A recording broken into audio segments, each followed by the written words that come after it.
लोग समझते थे वो कमजोर है। सब कहते थे ये औरत बोलती क्यों नहीं, लेकिन किसी को क्या खबर थी वो खामोश इसलिए थी क्योंकि अगर बोल देती तो कई रिश्ते टूट जाते और एक घर हमेशा के लिए बर्बाद हो जाता।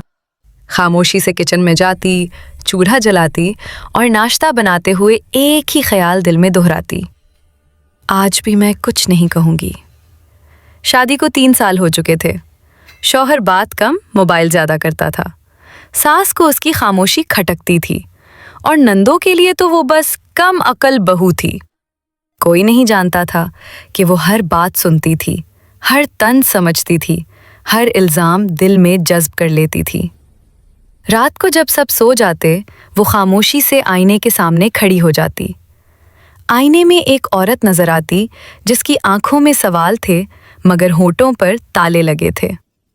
एक दिन सास ने सबके सामने कहा, हमारी किस्मत ही खराब है, ये बहू तो बोलती भी नहीं, लगता है कोई राज छुपाए बैठी है। वो खामोश रही, लेकिन उस दिन उसका दिल जोर जोर से चीख रहा था। सच ये था कि वो बोल सकती थी, लेकिन अगर वो बोल देती तो बताना पड़ता कि उसका शौहर अक्सर रातों को किससे फोन पर बात करता है। अगर वो बोल देती तो कहना पड़ता कि उसके पास ऐसे मैसेजेस हैं जो एक शौहर को नहीं भेजने चाहिए। अगर वो बोल देती तो ये भी बताना पड़ता कि उसने सब कुछ जानने के बावजूद घर बचाने की कोशिश की। वो खामोश रही क्योंकि वो बर्बादी नहीं चाहती थी। लेकिन एक रात जब सब्र टूट जाता है ना, तो खामोश औरत या तो टूट जाती है या फिर खुद को बचा लेती है। उस रात उसने पहली बार अपने लिए फैसला किया। उसने कोई चीखो पुकार नहीं की, कोई इल्ज़ाम नहीं लगाया, बस खामोशी से अपने कागजात, अपनी डायरी और अपने ख्वाब समेटे। सुबह जब सब उठे तो कमरा खाली था। मेज़ पर सिर्फ एक पर्ची थी। मैं खामोश इसलिए नहीं थी कि कमज़ोर हूँ, मैं खामोश इसलिए थी कि घर बचाना चाहती थी।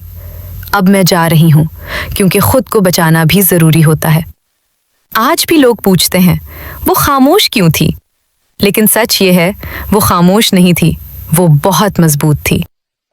अगर आप समझते हैं कि खामोश औरत कमज़ोर नहीं होती तो इस वीडियो को लाइक करें, और अगर आप जानना चाहते हैं कि वो औरत आगे जाकर क्या बनी तो अभी चैनल को सब्सक्राइब करें, क्योंकि अगला हिस्सा सबको चौंका देगा।